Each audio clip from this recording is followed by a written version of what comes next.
Hello students, welcome to this video. इस video में हम त्रैमासिक परीक्षा 2021-22 के लिए कक्षा 11वीं में जो रसायन शास्त्र है, रसायन शास्त्र विषय है केमिस्ट्री का, इसका जो पेपर आने वाला है आपका, इसके लिए हम इम्पोर्टेंट क्वेश्चन इस वीडियो में लेकर आए हैं। साथ में उनके आंसर भी हैं, तो आपको जो क्वेश्चन है उनके आंसर अच्छे से कवर कर लेने हैं, सबको कंप्लीट कर लेने हैं, ताकि आपकी त्रैमासिक परीक्षा में आप अच्छे स्कोर कर पाएँ।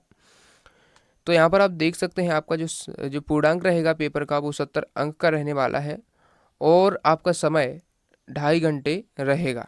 ठीक है, तो आपका जो पेपर रहेगा इसके हिसाब से आपके पेपर में निर्देश दिए जाएंगे, उसके हिसाब से आपको पेपर करना होगा। आज इस वीडियो में हम इम्पोर्टेंट क्वेश्चन लेकर आए हैं, साथ में उसके आंसर भी हैं, ताकि आपको आंसर सहित सभी क्वेश्चन क्लियर हो जाएं जो इम्पोर्टेंट क्वेश्चन है। इससे पहले हमने क्लास 11th के लिए केमिस्ट्री के most important chapter wise objective question, साथ ही इम्पोर्टेंट क्वेश्चन जितने भी चैप्टर आपके पूछे जाने, 1, 2, 3, 4, 8 और 9, ये चैप्टर पूछे जाने हैं। इनसे कुछ टॉपिक भी हटाए गए हैं, हालांकि जो हटाए गए टॉपिक हैं उनसे हमने क्वेश्चन नहीं डाले हैं। इसलिए इन सभी चैप्टर के यदि आप इंपोर्टेंट क्वेश्चन सहित ऑब्जेक्टिव क्वेश्चन सहित देखना चाहते हैं तो लिंक डिस्क्रिप्शन में है, वीडियो आपको मिल जाएंगे। 2 पार्ट बनाए हैं जिसमें आपके हमने ऑब्जेक्टिव क्वेश्चन 2 अंकीय, 3 अंकीय, 4 अंकीय सभी क्वेश्चन डिस्कस किए हैं। तो चलिए इस वीडियो को हम शुरू करते हैं। उन वीडियोज़ को जरूर देख लेना, ठीक है। इसमें देख सकते हैं आप, प्रश्न है स्थिर अनुपात का नियम क्या है। मोस्ट इंपोर्टेंट क्वेश्चन है स्थिर अनुपात का नियम। तो देख सकते हैं आप यहाँ पर उत्तर इसका लिखा हुआ है, रासायनिक यौगिक में उनके अवयवी तत्व भार की दृष्टि से हमेशा एक निश्चित अनुपात में रहते हैं, उसे ही हम क्या कहते हैं, स्थिर अनुपात का नियम कहते हैं। उसका उदाहरण यहाँ पर लिखा हुआ है, उदाहरण आप इस प्रकार से इसको याद कर लेंगे, ठीक है। यदि आपने पहले से याद कर रखा है इनको तो एक बार रिवीजन जरूर करके जाइए, क्योंकि पेपर में आप जब रिवीजन करते जाते हैं तो आपसे सभी क्वेश्चन बन जाते हैं। नेक्स्ट क्वेश्चन है, सार्थक अंकों से आप क्या समझते हैं। ठीक है, एनसीईआरटी का क्वेश्चन है, इंपॉर्टेंट है।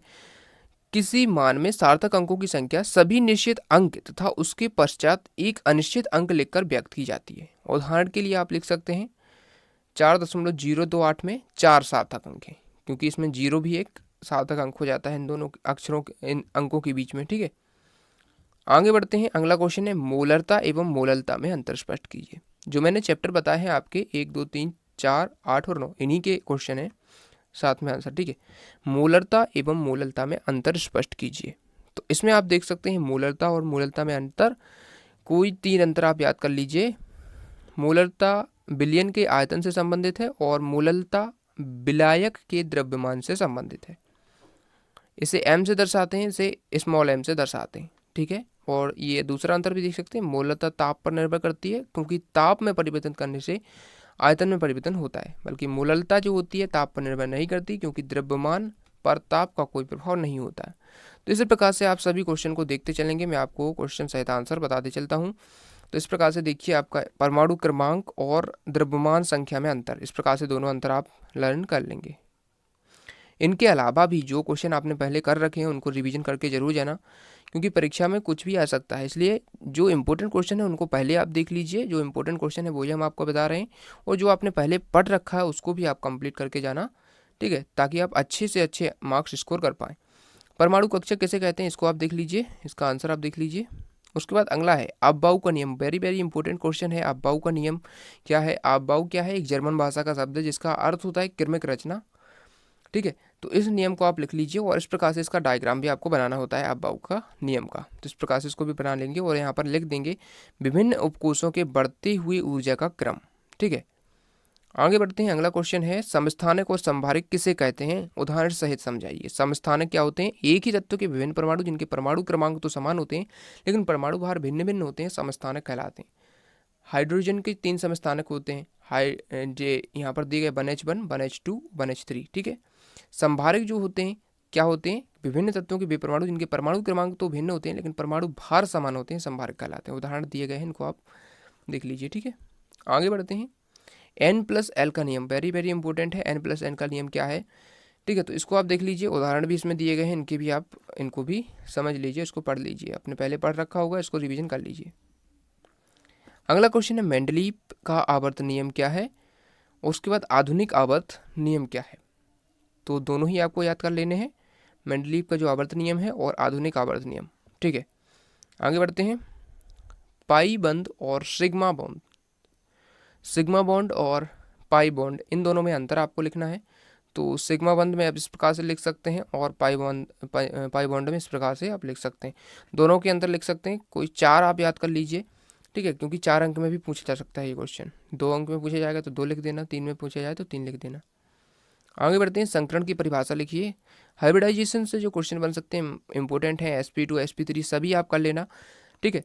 तो संकरण क्या होता है इसकी परिभाषा भी आपको करना है, sp2 sp3 सबका आपको कर लेना है। इसमें हमने sp3 दिया है और आसपास के जो क्वेश्चन है उनको भी आप कंप्लीट करके रखिए, जैसे sp संकरण हो गया, sp2 sp3d, ठीक है, सभी के आपको कर लेना है। तो इस प्रकार से इसका आंसर आप देख सकते हैं, उदाहरण भी इसमें दिया है, यहाँ तक आप पूरा कर लेंगे। अगला क्वेश्चन देखते हैं। देखिए O2 अणु के लिए आणविक कक्षक आरेख बनाइए। तो आपको देखिए O2 के लिए तो करना ही है जो हमने इसमें दिया है, साथ ही N2 का आप ढूंढ कर लीजिए, ठीक है। इन दोनों में से एक ना एक तो आपका पूछा ही जाना है, क्योंकि इनके इंपॉर्टेंट है, बार बार पूछे जाते हैं O2 और N2 का आणविक कक्षक आरेख, ठीक है। तो इस प्रकार से आप बनाएंगे। सबसे पहले लिखेंगे एक ऑक्सीजन परमाणु में 8 इलेक्ट्रॉन होते हैं, उसके बाद उसका इलेक्ट्रॉनिक विन्यास लिखेंगे, ठीक है। तो इस प्रकार से आप पूरा करते जाएंगे और यहाँ पर इसको बनाना है आपको, ठीक है। पहले से आपको बनाना आना चाहिए, क्योंकि देखिए यहाँ से आपको बनाना सीख लेना है पूरा, और आपसे बनता ही होगा पहले, तो इसको प्रैक्टिस जरूर करते जाना है, ठीक है। अगला प्रश्न है, विद्युत रासायनिक श्रेणी किसे कहते हैं? लवण सेतु क्या है? वेरी वेरी इंपॉर्टेंट है, इसके कार्य भी आते हैं, ठीक है। तो लवण सेतु क्या है, इसके कार्य भी आप दोनों ही याद कर लीजिए। 2 या 3 अंक में आपसे पूछा जा सकता है ये क्वेश्चन। उसके बाद ऑक्सीकारक एवं अपचायक को परिभाषित कीजिए। जो रेडॉक्स रिएक्शन है आपकी, रेडॉक्स रिएक्शन जो चैप्टर है उससे ये क्वेश्चन है, ठीक है। अभिकारक और अपचायक दोनों को ही परिभाषित करना है, यहाँ पर देख सकते हैं दोनों के लिखे हुए हैं। आगे बढ़ते हैं, विद्युत अपघटनी सेल और विद्युत रासायनिक सेल में अंतर लिखिए। तो ये भी इंपॉर्टेंट क्वेश्चन है, विद्युत अपघटनी सेल और विद्युत रासायनिक सेल, इनमें 4 अंतर आप याद कर लीजिए, ठीक है। हाइड्रोजन के उपयोग, हाइड्रोजन के उपयोग आपसे, हाइड्रोजन जो चैप्टर है आपको उससे पूछे जा सकते हैं। उसके बाद आगे बढ़ते हैं, हाइड्रोजन के सभी समस्थानकों के आरेख बनाकर उनके नाम लिखिए। तो हाइड्रोजन के 3 समस्थानक होते हैं, जैसे हम देख चुके हैं अभी पहले, 1H1 जो प्लूटोनियम होता है, ड्यूटेरियम 1H2 और ट्राइटेरियम 1H3। तो इनको आप याद कर लीजिए, क्योंकि ये पूछे जा सकते हैं 2 अंक में या फिर 3 अंक में पूछा जाएगा, तो इसमें आरेख भी इनका बनाना पड़ेगा आपको। तो इस प्रकार से इनके आरेख भी बनाना आप सीख लीजिए, ठीक है। तो इस प्रकार से हमने सभी क्वेश्चन यहाँ पर देख लिए इंपॉर्टेंट। इसके अलावा भी आप जो क्वेश्चन कंप्लीट कर रखे हैं पहले, उनको रिवीजन करके जरूर जाना। और अन्य विषयों के इंपॉर्टेंट क्वेश्चन हमारे चैनल पर डल चुके हैं, तो चैनल प्लेलिस्ट को आप विजिट कर सकते हैं। और इससे पहले जो वीडियोस बने थे, हमने ऑब्जेक्टिव क्वेश्चन भी देखे थे, उनको भी जरूर आप देख लेना, लिंक डिस्क्रिप्शन में है। थैंक्स फॉर वॉचिंग, मिलते हैं नेक्स्ट वीडियो में।